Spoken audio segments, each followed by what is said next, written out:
दोस्तों, आज की कहानी है समय का कर्म फल। दोस्तों, कहानी शुरू करने से पहले अगर आपने चैनल को सब्सक्राइब नहीं किया हो तो कर लीजिए ताकि आपके पास पहुंच सके हर नया वीडियो। आज कई सालों बाद रेखा को अपनी नानी के घर जाने का मौका मिला।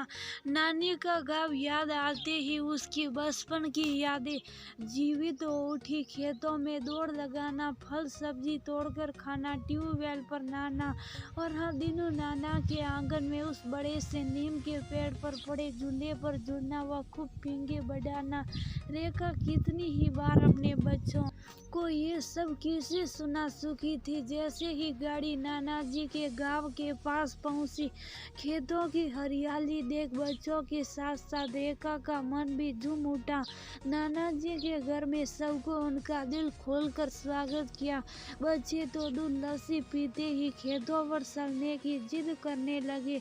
तब रेखा के मामा उन्हें समझाते हुए बोले, अरे बच्चों, अभी धूप है, शाम को चलेंगे, तब को खेतों में मस्ती करना। अच्छा, तो हमें दीनू नाना के घर ले चलो। उनके घर के आंगन में एक बड़ा सा नीम का पेड़ है और उस पर झूला, तो हमें उसी झूले पर झूला लाओ। कहो ना मम्मी मामा जी को। रेखा, तूने तो पूरे गांव का नक्शा समझ रखा है, इन्हें क्या करूं मामा जी।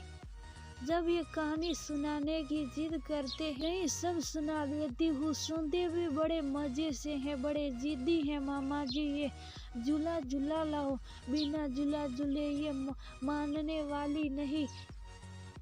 वैसे भी दीनू नाना के आंगन में पेड़ों की हिसाब ही होगी। चलो मैं भी चलती हूँ, मिल लोगी उनसे। वहाँ जाकर क्या करेगी बेटियाँ, वहाँ अब कोई नहीं रहता। रेखा की नानी बोली, क्यों, क्या हुआ, कहाँ गए सब, यहाँ नहीं रहते क्या? अब रेखा ने हैरान होते हुए एक साथ कई सवाल पूछ डाले। रेखा की नानी कुछ बताती, लेकिन बच्चों के बाहर घूमने की जिद के कारण वह रेखा के मामा से बोली, जा अपने सासा के घर ले जाए, वहाँ भी झूला डला है। सुन बच्चे खुश हो गए और मामा के साथ चले गए। क्यों, क्या हुआ नानी, बताओ ना। ऐसे अचानक सब गांव छोड़कर इतना बड़ा मकान कौन सा उनका अपना था? झूठ फरेब और धोखे से दूसरों का हिस्सा मारेंगे तो कहीं तो निकलेगा ही। नानी थोड़ी तलक आवाज में बोली, क्या, मैं समझी नहीं।